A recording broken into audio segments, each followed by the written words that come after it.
Hello दोस्तों, welcome to Uttarakhand समाधान। तो दोस्तों, सोने से पहले उत्तराखंड का डोज है हमारा, देखिए यार, डेली नाइट टेस्ट सीरीज भाग 47। तो दोस्तों, इससे पहले 46 भाग आ चुके थे। और दोस्तों, यह जो हमारी सीरीज अब चलेगी ना, सोमवार से लेकर शुक्रवार तक चलेगी और शनिवार और रविवार को यह वीडियो आपके पास नहीं आएगी, क्योंकि आप लोगों में से कमेंट किया था कि हमें 2 दिन इसको रिवाइज करने के लिए दिए जाएँ। तो मैंने कहा ठीक है, तो अब 2 दिन यह वीडियो नहीं आएगी, बाकी सोमवार से शुक्रवार कंटिन्यू रहेगी। और संडे को दोस्तों एक मॉडल पेपर होगा, जो कि हमारा हमेशा होता ही है, लेकिन इस बार होली की वजह से मैंने आपको नहीं दिया है। लेकिन अगले संडे को आपको वही रात 8 बजे मॉडल पेपर भी एक मिल जाएगा। तो दोस्तों, जिसने भी अभी तक हमारा टेलीग्राम चैनल ज्वाइन नहीं किया है उसको ज्वाइन कर लें, क्योंकि वहाँ पर आपको इसकी पीडीएफ मिल जाती है। तो चलो शुरू करते हैं आज के इस महत्वपूर्ण टेस्ट सीरीज को। पहला प्रश्न दोस्तों, उत्तराखंड में होली की जनजाति का एक प्रमुख सांस्कृतिक महोत्सव है। दोस्तों, बात यह देखिए, होली ऐसा नहीं कि जनजाति का ही है, सभी का होता है, लेकिन एक मुख्य रूप से जो होली हमारा एक प्रमुख, हमारा जो एक सांस्कृतिक महोत्सव है दोस्तों, वो है हमारा किसका, डी थारू जनजाति का। थारू जनजाति दोस्तों उत्तराखंड में सर्वाधिक निवास करने वाली जनजाति है, और कुमाऊं क्षेत्र की भी हमारी कौन सी, सर्वाधिक थारू ही है। तो दोस्तों, बात थोड़ा सा कर लेते हैं आज की इस हमारे होली महोत्सव था या होली उत्सव था, तो उस पर कुछ क्वेश्चन तो बन सकते हैं ना कभी कभी। देखिए, होली में उत्तराखंड में होली जो प्रमुख जो सांस्कृतिक हमारा महोत्सव है वो थारू जनजाति का है। और बात करते हैं कि जो हमारा यह होली है, थारू में जो होली है वो 1 महीना 8 दिन तक मनाई जाती है। और जिसमें दोस्तों ये क्या करते हैं, 1 महीने तक यह कौन सा जिंदी होली खेलते हैं, और 8 दिन तक इसको कौन सा मरी होली इसमें माना जाता है, प्रमुखता है। और वैसे भी दोस्तों, होली की हमारी 2 शैलियाँ होती है, खड़ी होली और कौन से एक बैठी होली, तो सेम वैसा ही है। और थारू जनजाति में दोस्तों होली के दौरान जो प्रमुख नृत्य होता है दोस्तों, उसको बोलते हैं कौन सा, हमारा खिचड़ी नृत्य। तो बहुत अच्छा प्रश्न दोस्तों। वैसे भी क्वेश्चन बनाई है कि खिचड़ी नृत्य किस जनजाति का है, तो ध्यान रखना थारू जनजाति का। और थारू जनजाति में थारू में होली के दौरान जो कौन सा नृत्य होता है, तब भी कौन सा, हमारा खिचड़ी नृत्य। अब कुछ ऐसे प्रश्न दोस्तों जो हमें बहुत कुछ देखने को मिलते हैं प्रश्न। कुमाऊं में होली की शुरुआत किसने की, तो दोस्तों वही हमारे प्रसिद्ध हमारे बालोक कल्याण चंद ने। दोस्तों, बालोक कल्याण चंद ने जो होली की शुरुआत की थी ना, करी तो उन्होंने चंपावत में थी, लेकिन आपको पता है कि बालोक कल्याण चंद एक हमारे ऐसे राजा होते हैं जो राजधानी को चंपावत से अल्मोड़ा स्थानांतरित कर देते हैं। कब, हमारा वो सन होता दोस्तों 1563 में। तो उसके बाद दोस्तों हमारी यह होली जो है ना, अल्मोड़ा की ही ज़्यादा प्रसिद्ध हो जाती है। कभी प्रश्न बनेगा तो ध्यान देना कि कुमाऊं में होली की शुरुआत बालो कल्याण चंद ने। और वही व्यक्ति, बाद में वही तभी करूंगा, कौन से व्यक्ति जिन्होंने क्या की थी, राजधानी स्थानांतरित की थी। और यहाँ तक कि दोस्तों नंदा मेला, जो अल्मोड़ा में नंदा मेला लगता है, उसकी शुरुआत भी दोस्तों बालो कल्याण चंद ने ही की थी। और बात करते हैं कि कल्याणी होली, दोस्तों एक प्रसिद्ध रचना है कल्याणी होली, तो दोस्तों ये गुमानी पंत जी की है। और एक है होली हिमालय, तो दोस्तों होली शब्द तो हमने इसलिए लेके आ गया, तो होली हिमालय जो रचना दोस्तों सरमन ओकले जी की है, जो कि 1905 में उन्होंने यह लिखी थी। और दोस्तों होली को कुमाऊं में होली को दोस्तों हम क्या बोले हैं, छलड़ी बोलते हैं। और बात करते हैं कि होली में जो गीत गाते हैं दोस्तों कौन सा, वो होली ही गीत होते हैं। देखते हैं दूसरा प्रश्न कि जीवित जीवाश्म कहे जाने वाले जिंगो बाइबोला किस ताल में स्थापित किया गया है। बहुत अच्छा प्रश्न दोस्तों, छांट छांट के दोस्तों प्रश्न में लेके आता हूँ, छांट छांट के आपको आयोग भी आजकल प्रश्न दे रहा है। तो बात है कि जीवित जीवाश्म जिंगो बाइबोला, तो इसका जो सही आंसर दोस्तों हमारा कौन सा हुआ है, बी सरिया ताल इसको बोलते हैं। कौन सा हम बोलते हैं, या सरिया ताल, दोस्तों नैनीताल जिले में है। थोड़ा बात कर लेते हैं। देखिए, जीवित जीवाश्म कहे जाने वाले जिंगो बाइबोला, ये हमारे सरिया ताल या सरिया ताल में इनको रखा गया था। तो क्या है दोस्तों, ये हमारे क्या है, नर और मादा पौधों का रोपण है। ध्यान देना, जिंगो बाइबोला क्या है, तो नर और मादा पौधों का रोपण है। और दोस्तों नैनीताल की कुछ प्रमुख ताल हैं, जैसे कौन सा, नैनीताल हो गया, भीमताल हो गया, नलताल को हम कमल ताल के नाम से जानते हैं, और नौकुचिया ताल बिल्कुल कमल ताल और नल ताल के बगल में ही है। 7 ताल कुमाऊं की सबसे रमणीय झील है दोस्तों। खुरपा ताल हमारा इसके आसपास सीढ़ीदार खेत हैं। और नौकुचिया ताल हमारी क्या है, सबसे गहरी झील है। और भीमताल हमारी सबसे बड़ी झील है। और बात करते हैं कि सूखा ताल, मलवा ताल, हरीश ताल और लोखाम ताल। सबसे अगर आपसे कहूँ ना कि एग्जाम में कौन सा प्रश्न बन सकता है, तो दोस्तों हरीश ताल, ये बहुत अच्छा प्रश्न है। देखते हैं अगला प्रश्न की मिश्रित अर्थव्यवस्था को अपनाने वाला पहला देश कौन सा है। दोस्तों कुछ मैं इसमें जीके के प्रश्न ऐड कर रहा हूँ क्योंकि माइंड एकदम से डाइवर्ट कर दूंगा ना, क्योंकि कब क्या आ जाए एग्जाम पता तो चलता है। वैसे यहाँ भी है कि मिश्रित अर्थव्यवस्था में मिश्रित अर्थव्यवस्था को अपनाने वाला जो पहला देश है दोस्तों वो हमारा कौन सा है, वो है डी, फ्रांस। थोड़ा बात करते हैं, देखिए मिश्रित अर्थव्यवस्था को अपनाने वाला देश हमारा फ्रांस है, और समाजवादी अर्थव्यवस्था को अपनाने वाला दोस्तों पहला हमारा कौन सा, रूस है। दोस्तों ऐसे याद कर लीजिए, मिश्रित अर्थव्यवस्था तो आपको फ्रांस से करना ही पड़ेगा, और पूंजीवादी जो अर्थव्यवस्था है उसको अपनाने वाला देश हमारा कौन सा, संयुक्त राज्य अमेरिका है। देखिए सबसे ज़्यादा पूंजी किस पे है, अमेरिका पे, तो ऐसे याद हो जाएगा कि पूंजीवादी को अमेरिका ने अपनाया। समाजवादी, देखो अपना समाज के प्रति जो प्रेम दिखाता है दोस्तों रूस है, क्योंकि रूस हमेशा भारत के पक्ष में बातें करता है, तो इसलिए रूस ऐसे याद कर लूँ। और मिस्र दोस्तों यूरोप एक ऐसा देश है दोस्तों, वहाँ पर बहुत छोटे छोटे, और बात करूँगा छोटे छोटे देश हैं जो कि एक मिश्रित रूप में है, ऐसे याद करिए, फ्रांस है, यूरोप है, बहुत सारे ऐसे देश हैं जो छोटे छोटे हैं ना, तो आप ऐसे याद करो मिश्रित, तो हमारा कौन सा, फ्रांस को ले लो।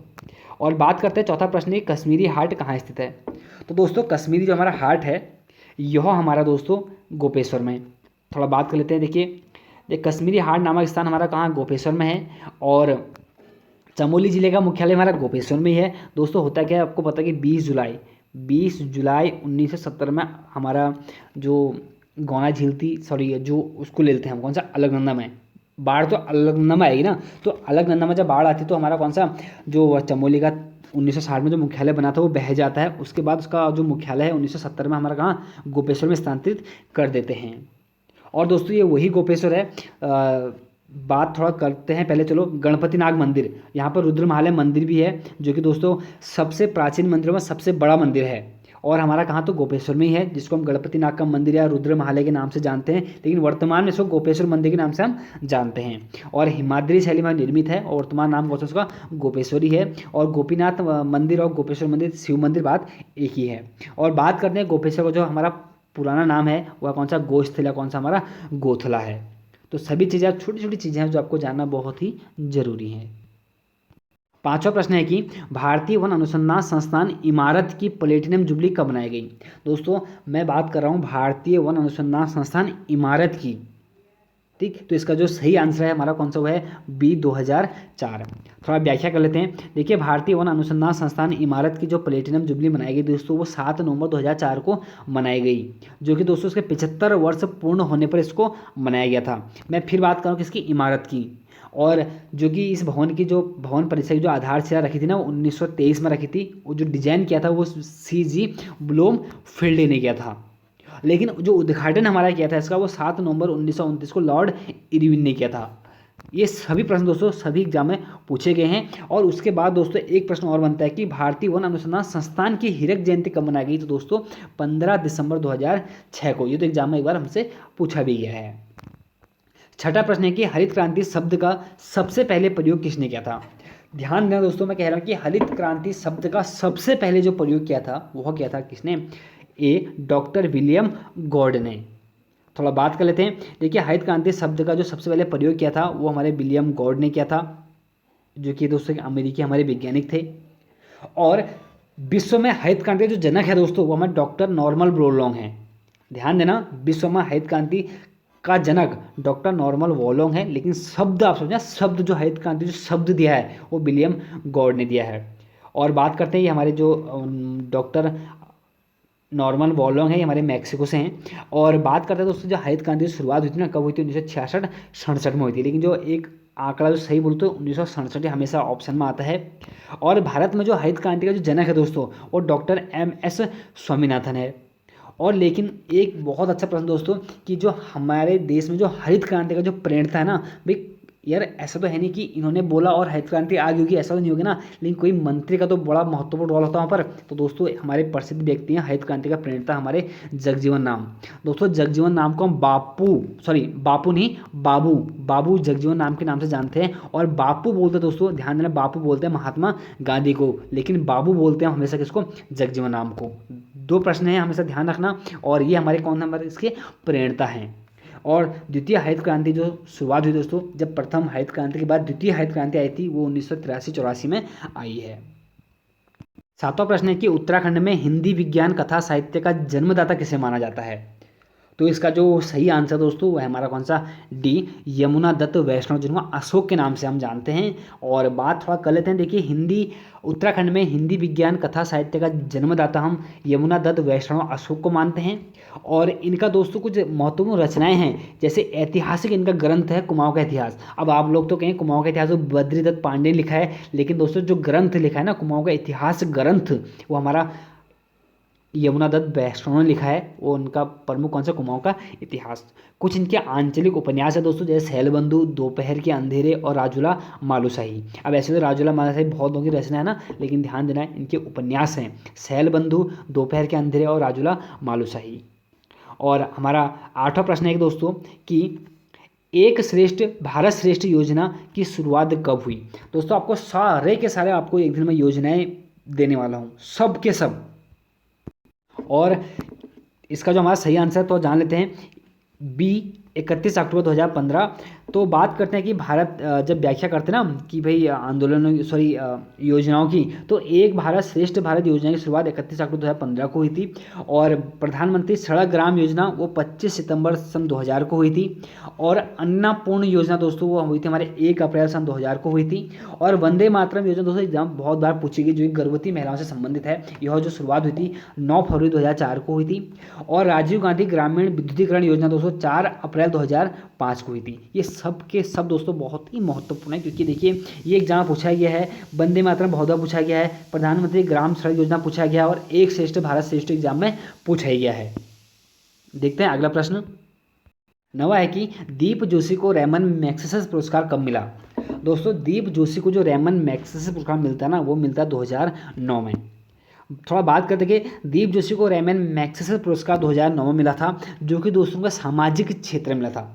जो इन्हें सामाजिक काम किए थे हमारे बिहार और झारखंड में, जो जनजाति के ऊपर भी काम कर रहे थे। तो उसके बाद दोस्तों उत्तराखंड के दूसरे व्यक्ति होते हैं जिनको रैमन मैग्सेसे पुरस्कार मिला है। पहले व्यक्ति कौन है आपको पता है, चंडी प्रसाद भट्टी जी हैं। थोड़ा बात करेंगे बाद में उन पर, थोड़ा जानते दीप जोशी के बारे में। इनका जो संबंध दोस्तों हमारा पिथौरागढ़ से है, पहली बात। और हमारे रैमन मैग्सेसे पुरस्कार दोस्तों एशिया का नोबेल पुरस्कार बोलते हैं, आपको पता ही है। और जो हमारा ये रैमन मैग्सेसे पुरस्कार दोस्तों, इसकी जो शुरुआत हुई थी ना वो 1958 में हमारे फिलीपींस के तीसरे राष्ट्रपति रैमन मैग्सेसे की स्मृति से हुई थी। और बात करते हैं, लेकिन जब इस पुरस्कार की स्थापना हुई थी ना वो अप्रैल 1957 में हुई थी, लेकिन जो शुरुआत देने की हुई थी तो 1958 से हुई थी। और रैमन मैग्सेसे पुरस्कार दोस्तों 5 क्षेत्र में दिया जाता है, ये भी बहुत महत्वपूर्ण है। और उत्तराखंड के प्रथम व्यक्ति जिन्हें रैमन मैग्सेसे पुरस्कार मिला था वो चंडी प्रसाद भट्ट थे 1982 में, क्योंकि हमारे किससे, पर्यावरण क्षेत्र से हैं। अब देखते हैं अगला प्रश्न।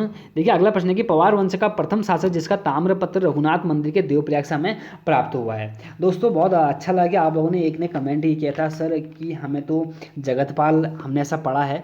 दोस्तों मैं बात करूँगा ना, देखिए ताम्रपत्र अलग है, और हमारा कौन सा, हमारा जो हमने इससे पहले कहा था आपसे कि अभिलेख, वो अलग है। तो अभिलेख तो दोस्तों हमारा मिला है अनंतपाल द्वितीय का, ठीक, जो कि धारसी का भी लेख है। लेकिन जब बात करते हैं ताम्रपत्र के दोस्तों, तब हमारा इसका आंसर होता है कौन सा, वह है बी, जगतपाल।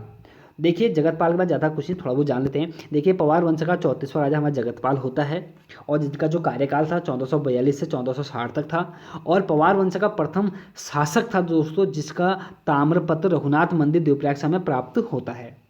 कब, वह है 1455 की बात। बहुत अच्छा प्रश्न है कि पवार वंश का प्रथम शासक जिसका हमें ताम्रपत्र रघुनाथ मंदिर से मिलता है जगतपाल का 1455 में। और इस ताम्रपत्र में दोस्तों जगतपाल को रजवार कहा गया है, ये भी एग्जाम में पूछा गया है। और दोस्तों हमारे जो जगतपाल है ना, इनको पवार वंश का संस्थापक मानने वाले जो प्रसिद्ध व्यक्ति हैं डॉक्टर शिवप्रसाद डबराल जी हैं, जिनको हम चारण और इंसाइक्लोपीडिया ऑफ उत्तराखंड के नाम से जानते हैं, डॉक्टर शिवप्रसाद डबराल को। तो दोस्तों ये थे आज महत्वपूर्ण हमें 10 प्रश्न, बाकी साथ बनाए रखें और कमेंट जरूर करें कितने आपके 10 नंबर, 10 में से कितने नंबर आपके आ रहे हैं। बाकी दोस्तों सहयोग तो आपको थोड़ा सा बनाना पड़ेगा दोस्तों, वीडियो को लाइक करके, शेयर करके, कमेंट करके। दोस्तों ना मनोबल, दोस्तों मैं भी तो आपकी तरह एक नॉर्मल सा एक स्टूडेंट ही तो हूँ, मैं भी मतलब कहने मतलब कि ये जिस तरह दोस्तों आपको सभी लोग वीडियो दे रहे हैं, मैं भी वीडियो दे रहा हूँ, लेकिन आप लोग दोस्तों पता नहीं क्यों वीडियो को शेयर नहीं करते हो, कमेंट करते हो, लाइक नहीं करते हो। इतना अच्छा आपको मैटर दे रहा हूँ, तो आपसे विनम्र निवेदन है, साथ बनाए रखें दोस्तों, साथ बनाओगे तभी मैं भी थोड़ा मोटिवेट होऊंगा आपके प्रति काम करने के लिए। तो बाकी मिलते हैं नेक्स्ट वीडियो में। जय हिंद, जय भारत।